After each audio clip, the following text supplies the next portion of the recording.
Hello guys, welcome back. So in the previous video we talked about variables, how the variables are declared and basically manipulated in the Go programming language. In this video we will talk about the basic data types. I've already showed you some of these types in the previous variables video.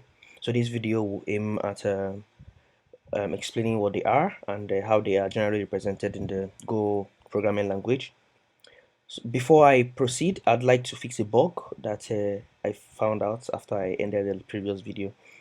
If you can look in here, you see that the compiler is telling us that no new variables on the left side. This is happening because variable m and n were already declared on line 12. All right, and on line 13 we try to redeclare these same variables on line 13. So it's telling us that they are already declared, so why redeclare them again?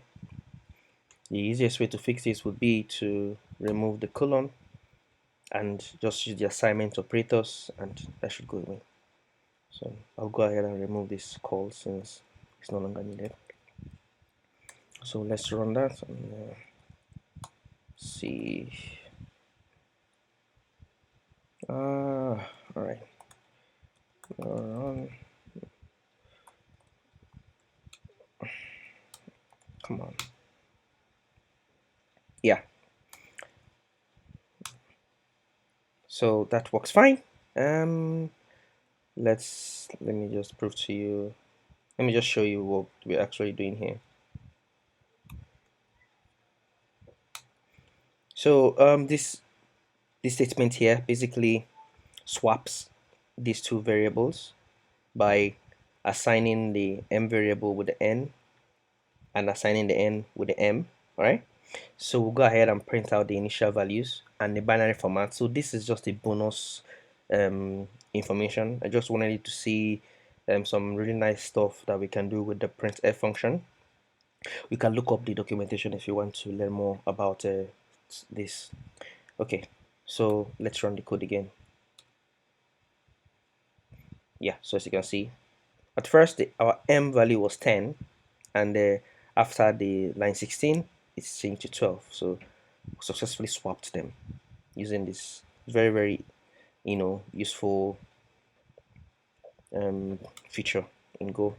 So not a lot of, I think Python can also do something like this, and I am from my knowledge just Python and Go, so it's really neat. I like it. It's one of the things I like about Go. All right, so let's get back to today's business. So I'll start off by creating a new file. I'll call it basic types.go. So I'll go ahead and define my package. So it's going to be package main. I'm going to define our function, call it main. Okay, so looks like there's a problem here. Okay, let's have a look at that. So the compiler says that the main function was redeclared again. Another redeclaration. So how is this happening since we don't have any other main function declared inside of this file? I deliberately simulated this error so that I can pass something that is pretty important. Every Go package is expected to have a single main function, right? So yeah, there are some packages that are just libraries. So that means that you wouldn't, they would not have a main function. They are just a bunch of exported functions that can be used by other programs. For example, the FMT package doesn't have a binary, so you wouldn't see any main function within it. Okay, so every program that is to be executed must have one main function. All right, so in here we have our package main, and we have another main function that exists inside our basic types.go, which is here. So they are in different files, but in the same package. So this is the second main function that our code is complaining about. right? So an easy way to fix this might be, maybe you can change the name of this function and just use this as a library. But because we have not gotten to talk about import and exporting packages, the easiest solution for now would just be to create a new folder, variables, and just move this into there. So to now create a different scope for this file, and the error goes away, as you can see. Okay, so let's move on. All right, so basic data types. So what are types in the first place? Um, I think the easiest solution that comes to my mind right now would be that sorry, a type is in the English language. A type can be referred to many things. So you can have a type of car, a type of a house, a type of a phone, all right? Different types or kinds of things. So in that context is we can apply the same principles to types in programming languages. So in Go, we have different types of data representation. So most of the things that you end up doing with programs and programming is just data manipulation, manipulating data with so many things, finding nice ways to represent it on a computer system. If it's on the web page, you format the data with HTML and with CSS and it will look nice. If you are maybe trying to read data from a file and display it somewhere, it's all data manipulation. So because there are different kinds of data, we have numbers, we have floats, or yeah, or fractions. Yes, they're also numbers. We have negative numbers, we have strings, we have complex numbers, and we even have to represent complex text data. All right. For example, let's say a person, and information about a person. These are types that has to be represented in some form. So this is where the types actually come into play. So basic data types or primitive data types in some, that's that's what it's called in some places, are just the basic, like the fundamental types that every computer system works with. All right. So they are numbers, or in the right term, integers, strings, booleans, and floats. Okay, let me just quickly add that here since I missed it. So let me just stop. Yeah. So these are the four basic data types that exist in Go. As you can see, there are other categories of types. We have reference types, aggregate types, and interfaces. We'll get to those ones as the course progresses. So today we are talking about basic data types. So the first of it is the integer type, right? So integer is basically numbers, okay? So and they are represented in different numericals, sizes. Yeah, numerical sizes. This is now in the context of the Go programming language. So in Go, we have all these things are all int types. If you look closely, if you look closely, you see that we have a corresponding u version of all of the integer types that we have here. So the u here means unsigned. Unsigned integers basically refer to an integer that cannot be of negative value. It cannot be negative. It must be positive. Okay. So these are just sizes. So if you talk about int 8 is a type that cannot be more than 127 value in value, and cannot be less than minus 127. So the range is between minus 127 and plus 128, or I think plus 127. Okay, so that's the range that this data can contain. Okay, so when we see numbers like let me take for example, let's say we have a number 10. We have the number 10, and as you can see, number 10 is represented in 1010 in binary. So computers don't understand letter 10. All right. To this computer, if you type 10, what will be stored in memory as 10 is 1010. That is binary. So everything that you would ever do with a computer, with any programming language, any application from anywhere, it all boils down to bits and bytes. All right. So the fact that computers only understand binary, we need to find ways to either optimize the kind of operations to perform, or to provide a much more clearer ways of defining what exactly we want our computers to do. All right. Now, the value 10 is 1010 in binary. All right. So to the computer system, this is what it's saying. It doesn't see anything else. So int 8, all right, you can imagine that 10, of course, it's in the range of int 8. So it's an int 8. So 8, the 8 in the int means 8 bits. All right. So it means 8 bits integer value. Remember, 1 bit is equals to 1 byte.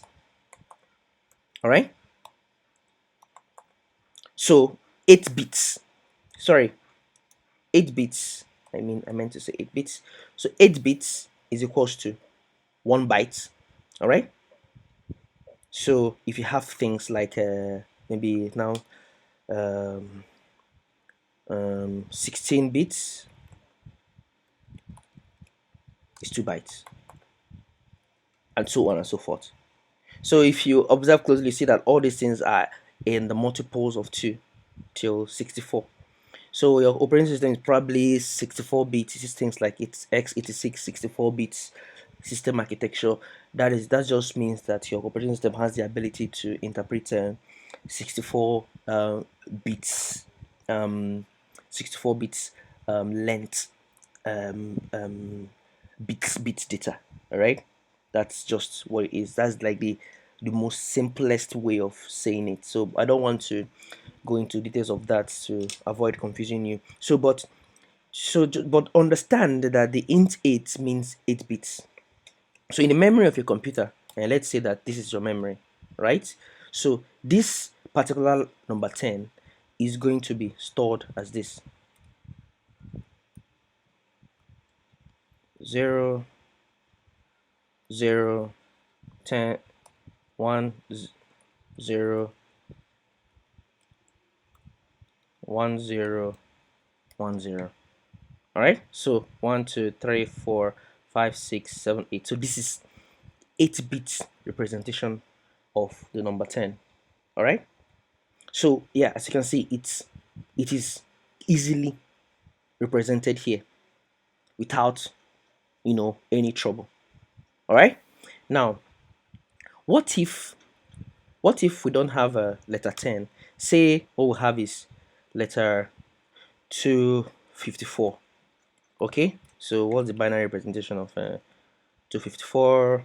I think I can actually sheet with my variables.go here. So I can change this to 254 and rerun the program as to see. Okay, not a problem. Variable. Yeah, so this is it. So let me just copy this over. So in binary, this is 1 2 3 5 6 7 8. All right. So already the binary length of 254 is already exactly 8 bits. All right.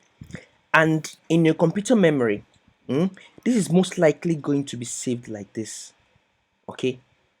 OX, and then leading zeros, or you just use zeros to actually replace the the null values, and then add your value. So it usually reads your bytes from left to right, though there are computer systems that actually read from right to left, but those things don't really matter for now. So the point is that a larger decimal value requires more memory space to actually be able to save it.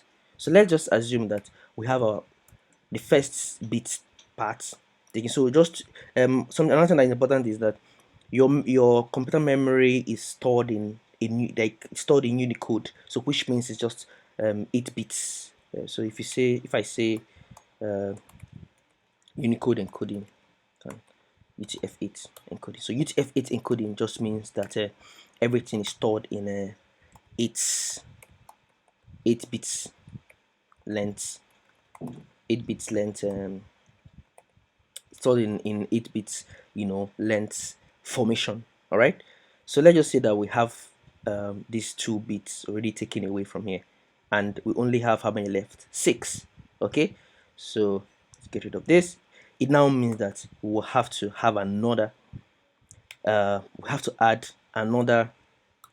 Um, we have to add another. What's it called? We have to add another. I don't even know what to call this again. So, but basically, we need to add another 8 bits, length, whatever it is called. But let me just write it out so you can see what I'm referring to. So we only have 2 numbers left at the end. So we'll just replace every other thing with zeros. Okay. So and yeah, I think that's it. 1, 2, 3, 4, 5, 6, 7, 8. Yeah.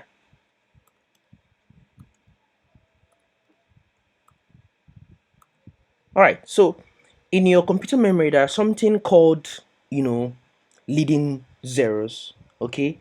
There is actually this is not actually this might not be an accurate representation of how data is represented in your memory, because if you can maybe research the UTF-8 UTF-8 bits setup, and you will see how this thing is actually done. So there is a mechanism there, something called like leading zeros here. So the computer system will know that it is still reading in the information. So even if it interprets this first 8 bits length storage, it knows that it has not ended. All right.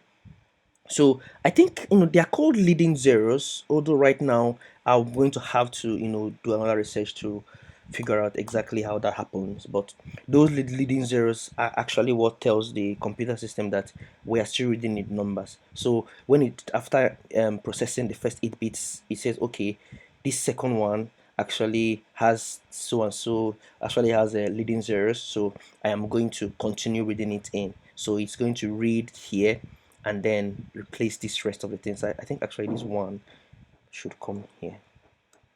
Yeah.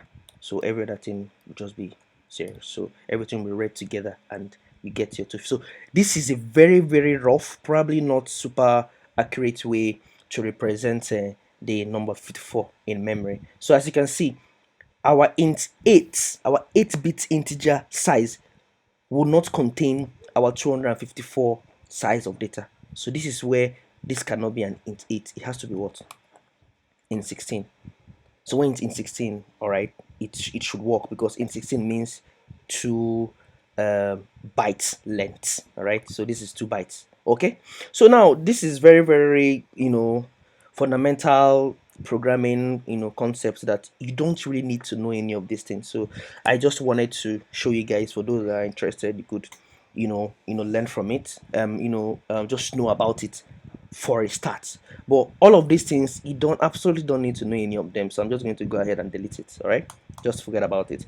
So now, instead of having to worry about all the stress now of knowing the size of your integer, the one to use to make your assignments, you just use the int. So the int is dynamic in that once you define your variable and call it an int, Go will now, you know, by its on its own decide whether it should be an int 32 or an int 64. So in most cases, it will go with either int 64 or int 32. So it just depends on the compiler, but it's something that I don't need to worry about at all. All right. So the same thing will happen here, but the important thing is if you have any of these guys, you must not assign a negative values to them. The compiler will not let you do that. Okay. And finally, generally this uint whatever that is here, you should, most Go programs don't really need it. It is when you are trying to program some really byte sensitive programs that you might need to represent some of them in this. So again, Go is very powerful and gives you access to system level programming. So that's why these features exist. But for the most part, you probably won't need them a lot. All right, just go ahead with int and you'll be fine. All right. So that's about integers. And okay, one more thing. You can perform arithmetic operations on integer values, just like in your regular mathematics classes, multiplication, division, and modulo operation and stuff. So we will see we will see. Okay, let me just quickly show you guys how those things might work. So let's go ahead and define an integer. So we'll just use our type inference to define an int 450, or let's just use 45. So we'll go ahead and print out and perform math operations as we print these things out. So I'll just say, so print num times 2. Okay, we can also have a num mod 2, and here we'll have a num divided by 2, and then what else? Minus. So can also do this for minus 2. Okay, so let's go ahead and run this.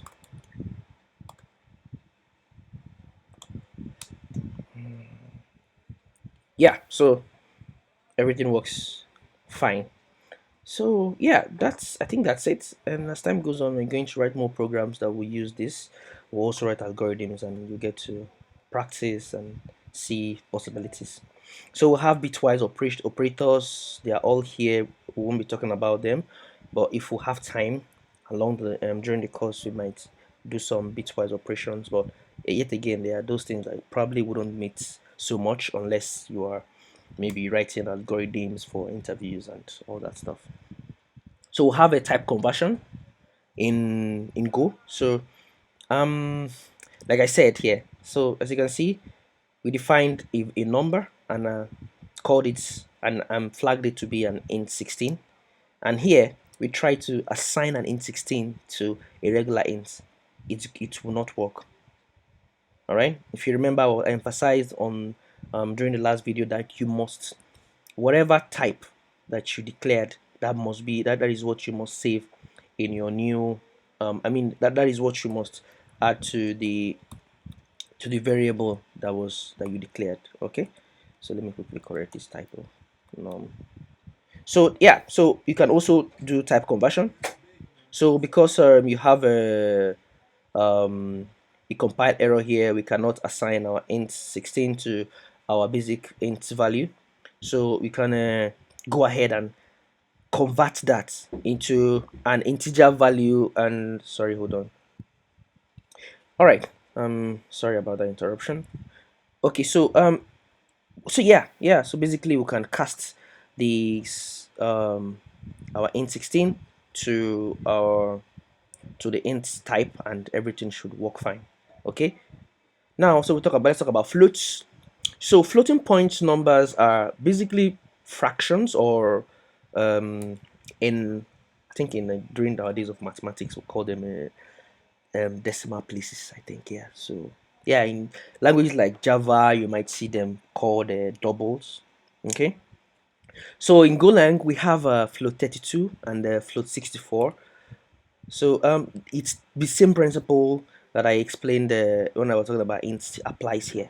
All right, so right here we declare a variable pi and of type float 36, 32, and yeah, assign it a value. So floats are basically yeah, decimal values. All right, so the same thing, you can perform you can perform arithmetic and logic operations with floats, things like division and subtraction. And I don't think you can yeah, of course you can also do mods for this, but it might not give you the correct precision. Let's say if you want to do the mod value, and there we go. is a problem, and it's okay. So what's happening here is that go try to do the modulo operator. Okay, so the modulo operator, what it does is it's actually returns the remainder of a division instead of the division itself. So 2 tries to divide 45 and there is a remainder 1, so that is what gets returned here. So you can see the second print statement is 1. So instead of returning the value like in 910, which is 22, it returns the remainder. So that is what mods do. Okay, so just to try out something, so let's just go ahead and make this a float. So let's say 45.6. So this is a float. Yeah, I'll go ahead and comment these guys out and then try defining this thing by 2.2. And as you can see, we're having error. So I am we cannot do a modulo operator on a float, I think. Yeah, so float 64 cannot do mod operator with floats. So yeah, I think if we change this to 2, it's still going to complain the same problem until you change everything back to integers and everything is fine. All right. Sorry, it feels like I am rushing this right now. I don't want this video to get too long, so that's why I'm just, you know, um, looks like I'm blazing through the whole thing. So yeah, feel free to, if you don't understand anything, rewatch the videos, and I promise you that the coming series will involve a lot of coding practices that would help you understand the how to manipulate floats and integers alike. Okay, so now booleans. So booleans are fairly straightforward. So they are, a boolean is either true or false. It cannot be any other value. All right, so in the variables video, we defined a bool and call this t, and it's true. Yeah, so true or false, that's just it, and nothing else in here. But yeah, so they are very useful. You see they use this when we get to control flows. That's where we are using a if else's. You can see yeah, comparison statements and stuff. So in languages like JavaScript, 1 or 0 just translate directly to true and false, but that doesn't work like that in Go.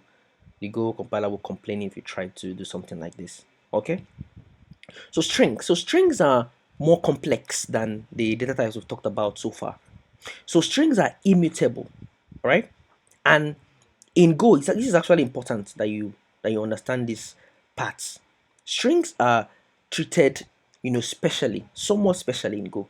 Okay, so in that they are a sequence of bytes. So this is literally what strings are: a sequence of bytes. And when I say sequence of bytes, it means some sort of an array of the code points of a byte. So it's going to be, let's say you have something like hello world, all right? So when Go is processing this, okay, let's just go ahead and write the code so you see it. So I will go ahead and remove all this thing. So let's define a string, call it, sorry, call it hello. Well, okay. So go ahead and print that out to the console. I'm gonna call this hello. Okay.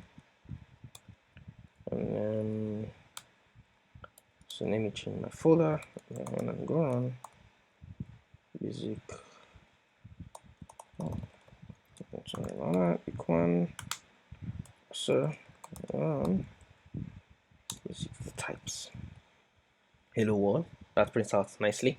So what I want to show you is that when you are working with strings in Go, this is actually how it looks like. Bytes. So this bytes is sorry.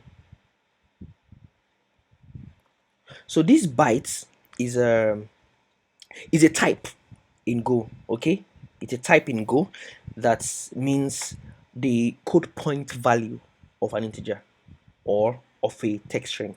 Don't worry, we'll get to that. So let's execute this program so you see what I'm saying. So can you see? You're seeing 100. You'll be like, what's this? These are numbers. I mean, if you look at this is the text that we're expected to print out, but we are seeing numbers. Again, computers do not understand text, they understand numbers. All right. So a byte, if you remember when I was talking about ints, I said that a byte is what? 8 bits. It's an 8 bits. 1 byte is equal to 8 bits. So in your computer memory, this is letter H. I mean, not even directly. So in byte form, this is letter H, which is 8 bits. So if you want to get the computer representation of letter H, you convert 104 to binary and you will get letter H in the eyes of your computer. That's exactly how we save the memory. Remember ones and zeros. Okay? All right, so now back to the much more important thing I'm trying to communicate to you right now. So now another way to actually see how strings are treated is by indexing into strings. All right, so let's say that I want to print only letter H. All right, I can do 0. Okay, so this will return. Yeah, can you see that? This is letter H. It's printed 104. So in this in to go, your string, your untyped string, any string variable that you define are treated as this. So but as you don't, to get the exact character representation of what your um of the character, the exact character representation, instead of the code point, you can just use the string function. So a string type, actually you can call it as a function, and you know it will print out the letter itself. All right, so this makes it so much easier to work with. But on a normal, if you just want to print it out or if you want to pass it around, you can just go ahead and deal with it like this. But when you want to start indexing into your strings, you have to always do string conversion. All right, and when I say string conversion, I mean that letter H is going to be, you must, to get the letter H without using the code points, you're gonna have to call the string value, the string casting into it, and it will be converted for you. All right, so if we, yeah, I think this is what, so this is it for now, and we have other things like substringing. So if you want to print a part of your string, you can do what we call string slicing. Okay, so if we want to get um, from a LO to world, so remember, in programming, a programmer starts counting from 0. So we can count this 0, 1, 2, and 3. So as you can see, the second L has an index of 3, right? So to get that, we can just pass the letter 3 here and then put the colon, and that way we will just get from that part of the code.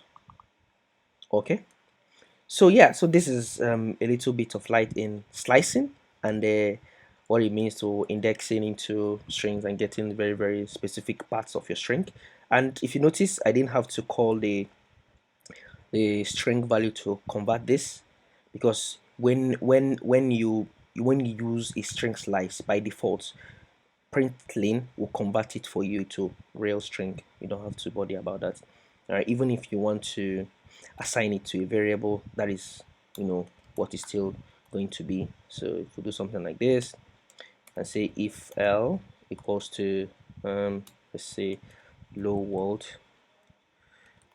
go ahead and empty.pln, say true.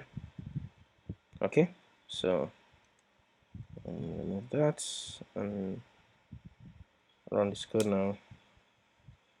Yeah, see, they're the same. Okay, so I think that's that for our basic data types. So hopefully this is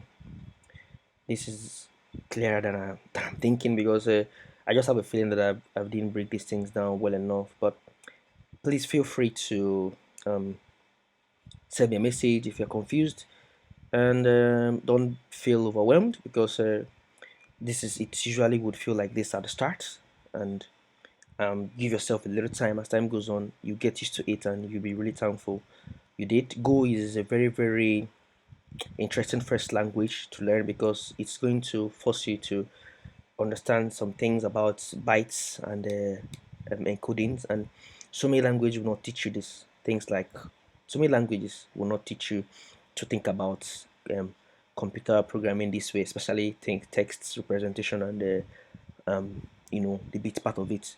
But the earlier you know this, the better, because it will always make you a better programmer to know these concepts. Okay, I think that's it for this video. Okay, so if you have any question, drop it in the comments, and happy coding.